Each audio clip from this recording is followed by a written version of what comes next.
Okay, so 3.3, part 2, 2.2. I want to show you one extra example, plus higher order derivatives. Made it. Okay. So, plus higher order derivatives. And my black pen here is on its way out, so let's go to blue. First thing I want to do here is, I don't really need to do all of this one, but I want to show you something. If I give you y equals x squared plus 3 over 2x, and I don't stipulate the method that you need to use. There are some problems where I say use the product rule, use the quotient rule, right? But if I don't stipulate what method there is to use, you've got flexibility here. This is a quotient, right? But there's absolutely nothing wrong if I have not stipulated the method to breaking this up into x squared over 2x plus 3 over 2x, and then deriving this. So if you have y equals, so this would be x squared over x, so that'll end up being just x over 2, and plus 3 over 2 over x, or so 3 over 2x. Okay, so I can actually, I'll just copy that down. And then I can use the power rule on this if I'm careful. So this is the same as just writing 1/2 x plus, this is 3 over 2 times 1 over x, which is just x to the negative 1.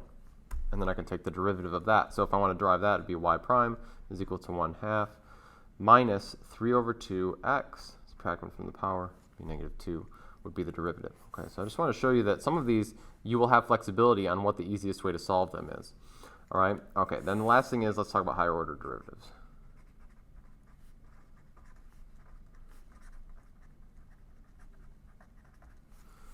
Okay, higher order derivatives.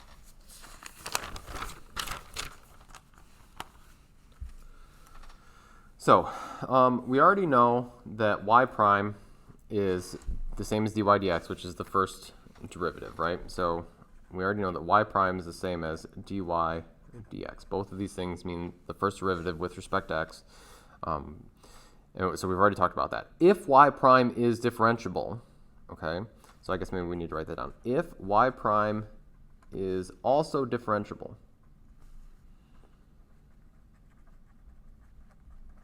okay, then the following. We can write this. The second derivative,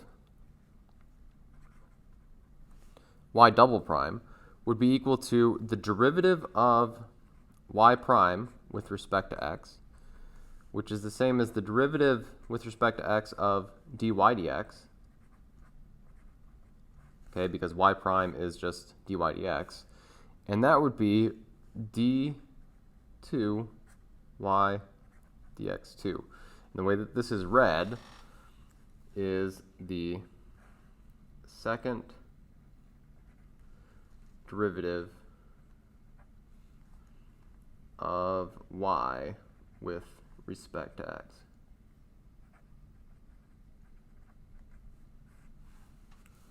We can also write this as y double prime with respect to x. Sorry, that's poor penmanship there. Okay, so y double prime, second derivative. So basically, if y prime is this, then y double prime is that. I just kind of wanted to lay out where this notation comes from. It's the second derivative of y with respect to x the second time. Okay.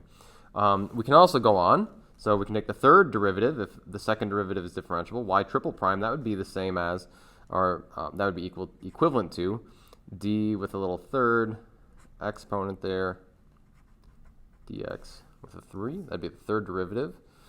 Okay, y triple prime, or the third derivative. And yeah, you can actually take the fourth derivative. Beyond the fourth derivative, we just start writing the numbers. Let me do an example real quick, and then I'll show you what I mean by that. So here's an example. Let's start with this, and our instructions here that I'm not going to write down to save some time are to find the first 4 derivatives, okay? So I have x cubed minus 5x squared plus 2. Let's find the first 4 derivatives. So y prime is equal to 3x squared minus 10x plus 0. Y double prime is equal to 6x minus 10. Y triple prime, the third derivative, is equal to 6 And then once we hit 4, we just start writing the number up here in the exponent. So the fourth derivative will just be 0. The fifth derivative would just be 0 because we're just deriving 0 over and over again. Okay, and so that's it for higher order derivatives. And most of those are pretty straightforward. As long as the derivative is differentiable, you can keep taking another derivative over and over and over again. And that finally wraps up section 3.